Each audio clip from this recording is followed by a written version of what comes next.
اب وہ آخری رکوع جس کے اوپر میری الگ سے ایک ویڈیو موجود ہے، اللہ تعالیٰ کی حضرت عیسیٰ ابن مریم سے یہ بڑی سخت گفتگو ہے،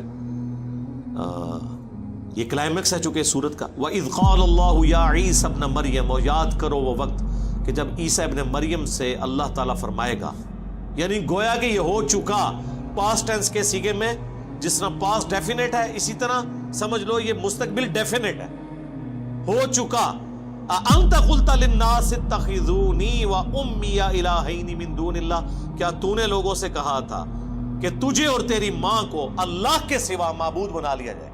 اس میں پتہ چل گیا من دون اللہ کون ہو گیا؟ عیسیٰ ابن مریم بھی اور ان کی والدہ بھی، اولو العزم پیغمبر بھی 5 میں سے، اور اولیاء کی سردار بھی یعنی ان کی والدہ بھی۔ جی من دون اللہ بت ہوتے ہیں، بت بھی ہوتے ہیں، فرشتے بھی ہوتے ہیں، جن بھی ہوتے ہیں، پیغمبر بھی ہوتے ہیں، جب لوگ انہیں اللہ کے مقابلے پہ کھڑا کر لیں، ورنہ پیغمبر جو ہے وہ حزب اللہ ہے، لیکن جب اللہ کے مقابلے پہ آئیں گے تو توحید تو ننگی تلوار ہے۔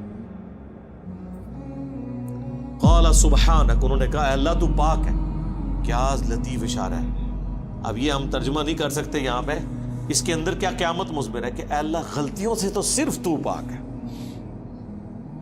یعنی لغزش کا احتمال تو موجود ہو سکتا ہے کسی انسان کے اندر، پاک تو صرف تو۔ ما یکون لی ان اقول ما لیس لی بحق، مجھے کب شایع تھا اس بات کا، میں کیسے اہل ہو سکتا ہوں کہ میں ایسی بات ان سے کروں جس کا مجھے کوئی حق حاصل نہیں۔ سورہ آل عمران میں نہیں آیا کبھی ایسا نہیں ہوا کہ ہم کسی پیغمبر کو کتاب اور حکمت دے کے بھیجیں اور وہ لوگوں سے یہ کہنا شروع کر دے کہ لوگوں میرے بندے بن جاؤ، بلکہ وہ تو یہی کہے گا کونو ربانیین، اللہ والے بن جاؤ، ربانی بن جاؤ۔ اللہ فرماتا ہے پیغمبر کی بھی جرت نہیں ہے، تو کہیں گے اے اللہ تو پاک ہے، مجھے کب شایع تھا کہ میں وہ بات کروں جس کا میں اہل ہی نہیں ہوں۔ ان کنت قلتہ فقد علمتہ، اگر میں نے کوئی ایسی بات کی ہے تو تیرے علم میں تو ہوگی۔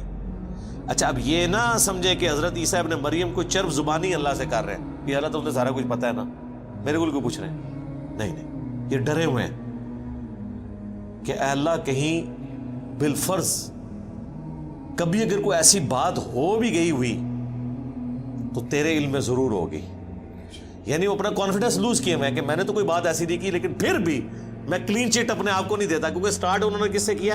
سبحانک، پاک تو صرف تو ہے۔ اب آپ کہیں گے یہ ترجمہ میں کیوں کر رہا ہوں؟ اس لیے کہ حضرت یونس علیہ السلام نے اللہ سے کیا کہا تھا جب مچھلی کے پیٹ میں رکھے گئے، اور سورہ الصافات میں اللہ نے فرمایا اگر یونس مچھلی کے پیٹ میں ہم سے وہ دعا نہ کرتے تو وہ مچھلی کے پیٹ سے اس دن نکالے جاتے جس دن مردے قبروں سے نکالے جائیں گے، یعنی ہم ان کی وہ لغزش کی معافی نہ کرتے۔ کیا دعا کی تھی؟ لا الہ الا انت سبحانک، اے اللہ تیرے سوا کوئی معبود نہیں، پاک صرف تو ہی پاک ہے، انی کنت من الظالمین، بے شک میں ہی ظالم ہوں۔ پیغمبروں کو ہم معصوم عن الخطا کہتے ہیں، پاک نہیں ہوتے، وہ والا پاک جو سبحان ہے، وہ سبحان اللہ ہی ہے۔ ہاں سبحان الرسول کہیں پڑھا آپ نے؟ نہیں، ہو ہی نہیں سکتا، ہو ہی نہیں سکتا۔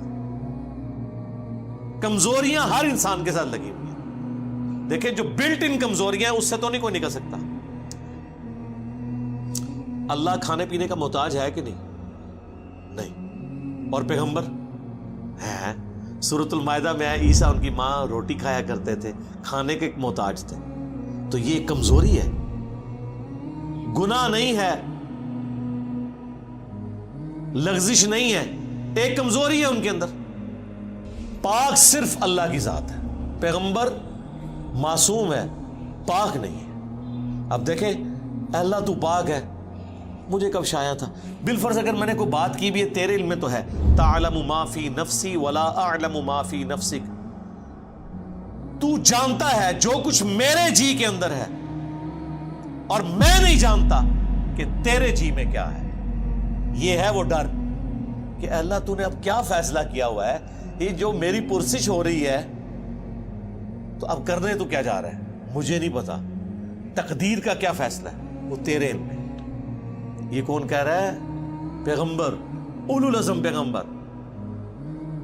بابے تے شاہی کوئی نہیں سرکار. ایک کہندے نے جناب وہ شیخ عبد القادر جیلانی فرمایا میں تے جنت ہی نہیں جانا جب تک سارے مرید نہ لے جان. اور سرکار اتنے تمہیں کھنگن نہیں دینا کسی نے. اتنے تے پیغمبر دیکھ رہو وہ بھی کہہ رہے نے یا اللہ تو پاک ہے. کیتا کچھ بھی نہیں, پچھلے نے کیتا ہے. جواب دے حضرت عیسیٰ ابن مریم ہو رہے انک انت علام الغیوب, بے شک غیبوں کا جاننے والا تو ہی ہے. دیکھ لے علم غیب بھی کلیئر ہو گیا. مجھے نہیں پتا تیرے جی میں کیا ہے, تجھے پتا ہے, اور پھر الٹیمیٹلی پتا تو تجھے ہی ہوگا. مجھے تو اتنا ہی پتا چلے گا جتنا تو وہی کے ذریعے بتائے گا. عالم الغیب تو صرف تو ہے. ما قلت لهم الا ما امرتنی, میں نے تو صرف ان سے وہی کچھ کہا تھا جو تو نے مجھے حکم دیا تھا. امرتنی بھی, میرے ساتھ جو حکم تو نے نازل کیا, ان اعبدوا اللہ, کہ عبادت کرو اللہ کی, ربی و ربکم, جو میرا بھی رب ہے اور تمہارا بھی رب ہے. میں نے تو توحید کی بات کی, اپنا رب بھی تجھی کو مانا اور اسی کی تبلیغ اپنے ماننے والوں کو کی. وَكُنْتُ عَلَيْهِمْ شَهِيدًا مَا دُمْتُ فِيهِمْ, اور اے اللہ میں اس وقت تک ان پر گواہ تھا جب تک کہ میں ان کے اندر رہا. فَلَمَّا تَوَفَّيْتَنِي, اور جب تو نے مجھے پورا کر دیا. میں اپنا ترجمہ یہ نہیں کر رہا کہ تو نے مجھے موت دے دی, کیونکہ سورۃ النساء میں واضح طور پر اور سورہ آل عمران میں اشارتاً موجود ہے کہ آپ کو زندہ اٹھایا گیا. باقی تفصیل کے لیے میری وہ ویڈیوز دیکھ لیں, حیات مسیح اور نزول مسیح. جب تو نے مجھے اٹھا لیا, کنت انت الرقیب علیہم, اس وقت تو ہی ان پر گواہ تھا. یعنی میں حاضر و ناظر کوئی نہیں تھا وفات کے بعد. یہ کہتے ہیں نا جی اللہ کے نبی علیہ السلام مدینہ شریف میں قبر میں ہے, لیکن وہاں بیٹھے ہوئے ہمیں دیکھ رہے ہیں, یہاں پہ موجود نہیں ہے لیکن دیکھ رہے ہیں. لیکن عیسیٰ ابن مریم کہہ رہے ہیں کہ جب تو نے مجھے اٹھا لیا میں ان پہ گواہ بھی نہیں تھا. وَأَنْتَ عَلَىٰ كُلِّ شَيْءٍ شَهِيدٌ, اور تو ہی ہر بات پہ گواہ ہے. یعنی عقیدہ حاضر و ناظر بھی کلیئر کر دیا. کوئی پیغمبر حاضر و ناظر نہیں ہے. ہمارے نبی کے بارے میں سورۃ القصص میں آیا, نبی جب ہم نے موسیٰ علیہ السلام کو پکارا کوہ طور پہ, نہ تو آپ وہاں موجود تھے اور نہ آپ دیکھ رہے تھے, نہ آپ شاہد تھے, نہ فزیکلی موجود تھے نہ شاہد تھے, نہ حاضر تھے نہ ناظر تھے. یہ اللہ کی کوالٹیز ہیں کہ وہ ہر چیز کا احاطہ کیے ہوئے اپنے علم سے. یہ سیم الفاظ ہیں جو بخاری مسلم میں نبی علیہ السلام نے اپنے ساتھیوں کے بارے میں بولے ہیں کہ بخاری مسلم دونوں میں حدیث موجود ہے, میرے حوض کوثر پہ میرے اصحاب لائے جائیں گے, میں کہوں گا اصحابی اصحابی, یہ تو میرے ساتھی ہیں. مجھے بتایا جائے گا اللہ کے نبی آپ کو نہیں پتا آپ کی وفات کے بعد یہ دین سے الٹے قدم پھر گئے تھے. اور بخاری میں موجود ہے یہ وہ لوگ تھے جو حضرت ابوبکر کے دور میں مرتد ہوئے, منکرین زکوٰۃ بن گئے, جن کے خلاف حضرت ابوبکر کو تلوار اٹھانی پڑی. فتح مکہ پہ یہ لوگ مسلمان تھے. تو پھر میں کہوں گا کہ سحقاً سحقاً لمن غیر بعدی, ان پہ پھٹکار ہو, ان کو مجھ سے دور کر دو جنہوں نے میرے بعد میرے دین کو بدل دیا. اور پھر بخاری مسلم الفاظ ہیں, میں اس وقت وہی کہوں گا جو عبد صالح عیسیٰ ابن مریم کہیں گے. کیا پھر حضور نے یہ آیت تلاوت کی کہ اے اللہ جب تک میں ان میں موجود تھا ان پر گواہ تھا, جب تو نے مجھے اٹھا لیا پھر تو ہی ان پر گواہ تھا. اب یہ اگلی آیت, ان تعذبہم, اگر تو انہیں عذاب دے, فإنہم عبادک, تو یہ تیرے بندے ہیں, تو مالک ہے ان کا. وإن تغفر لہم, اور اگر تو ان کو بخشی دے, فإنک انت العزیز الحکیم, تو غالب ہے, حکمت والا ہے, تجھ سے تو کوئی نہیں پوچھ سکتا کسی کو بخشنا چاہے تو. اللہ اکبر. اس بات کو کرنے کی ضرورت کوئی نہیں تھی, لیکن اس ایک جملے نے مسلمانوں کا عقیدہ کلیئر کر دیا. اسی سورۃ المائدہ میں آیت نمبر 72 میں عیسیٰ ابن مریم جو دنیا میں خطبہ دیتے تھے, یا بنی اسرائیل اعبدوا اللہ ربی و ربکم انہ من یشرک باللہ فقد حرم اللہ علیہ الجنہ ومأواہ النار وما للظالمین من انصار. اے بنی اسرائیل اولاد یعقوب, عبادت کرو اس رب کی جو تمہارا بھی رب ہے میرا بھی رب ہے. بے شک جس نے اللہ کے ساتھ شرک کیا اللہ نے ایسے شخص پہ جنت حرام کر دی ہے اور اس کا ٹھکانہ آگ ہے اور وہاں اس کا کوئی مددگار نہیں ہوگا. یہ بات جو حضرت عیسیٰ ابن مریم دنیا میں اپنے ماننے والوں کو بتاتے رہے, قیامت کے دن وہ اپنی بات بھول جائیں گے؟ اس جملے سے تو یہی لگ رہا ہے کہ اے اللہ اب یہ تیرے بندے ہیں, چاہے انہیں عذاب دے چاہے انہیں تو بخش دے. جبکہ دنیا میں تو عیسیٰ ابن مریم یہ کہہ کے گئے تھے جو مشرک ہے اس کا ٹھکانہ جہنم ہے, اس پہ جنت حرام ہے, یعنی بخشش کوئی نہیں اور کوئی مددگار بھی نہیں. اور یہاں عیسیٰ ابن مریم تو مدد ہی کر رہے ہیں, گویا کہ سفارش کر رہے ہیں کہ یا اللہ تیرے بندے ہیں, چاہے بخش دے چاہے عذاب دے. تو یہ اللہ نے میرے پہ حکمت کھولی ہے, میں نے کہیں اس بات کو نہیں پڑھا, اس طرف اشارہ, اور مجھے بھی کچھ عرصہ پہلے یہ دماغ میں بات آئی کہ جان بوجھ کے اللہ نے ایسا کیا ہے کہ تاکہ اگر کسی کو وہم ہے نا کہ یہ دنیا میں ڈرانے کے لیے باتیں تھی, آخرت کوئی نہ کوئی چیک لگ ہی جائے گا, کوئی بابا پھڑ کے کوئی زبردستی یا اللہ من وضو کرایا سی نے تو انہوں نماز نہیں آتی تو وضو نے کہ کرایا ہونا اے بے تے پڑھتے رہے, عربی سیکھی نہیں ہوئی. تو اللہ نے یہاں کلیئر کر دیا کہ اولو العزم پیغمبر جو 5 ہیں سورۃ الاحزاب اور سورہ شورى میں, محمد رسول اللہ, ابراہیم خلیل اللہ, موسیٰ کلیم اللہ, عیسیٰ روح اللہ اور نوح علیہ السلام علیہم السلام اجمعین. اگر وہ اولو العزم پیغمبروں میں سے ایک پیغمبر عیسیٰ ابن مریم اپنے ماننے والے مشرکین کے لیے بھی قیامت کے دن شفاعت کرے گا یہ کہہ کے کہ اللہ تیرے بندے ہیں, اب اتنے جلال میں شرک کے اندر یہ چھوٹی سی بات بہت بڑی سفارش ہے, اس کے اوپر ذرا توجہ کریں. اس میں تو جواب یہ ہونا چاہیے تھا کہ عیسیٰ تجھے نہیں پتا کہ مشرکی کیسے تم سفارش کر رہے ہو, لیکن یہ اس لیے وہ کریں گے, اور اللہ نے قرآن میں ہمیں پہلی فلم چلا دیا ہے کہ اگر عیسیٰ ابن مریم بھی سفارش کرے کسی مشرک کے لیے تو سفارش قبول نہیں ہونی, تو بابے شاہی کوئی نہیں کہ کسی نو باؤں بڑھ کے جنت اس لے جان گے, یا کلیم کرو کہ عبد القادر جیلانی یا تمہارے جو بڑے بڑے بابے کلیم کیے ہوئے ہیں, اور تم تو ان بابوں کے بارے میں یہ کہتے ہو کہ یہ بابے تو کسی صحابی کے گھوڑے کی قدموں کی خاک جو اس کے ناک میں بیٹھتی ہے اس کے برابر نہیں ہے, تو پیغمبروں کا تو ذکر ہی نہ کرو, وہ تو اللہ کے چنے ہوئے بندے ہیں, وہ تو مخلص ہیں. باقی تو صحابہ تو زیادہ زیادہ مخلص ہو سکتے ہیں, مخلص تو نہیں ہے نا, مخلص ہیں اللہ کے لیے اخلاص شو کرنے والے, مخلص تو صرف انبیاء ہیں.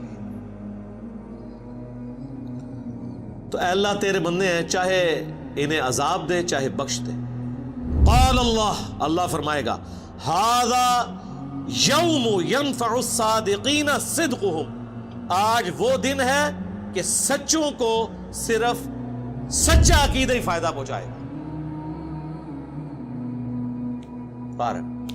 ایک جملے سے ٹروتھ لورز کامیاب ہوں گے. سر کیا بات ہے, اللہ نے یہ نہیں کہا ایمان والوں کو ایمان نفع دے گا, اللہ نے کہا سچوں کو سچا.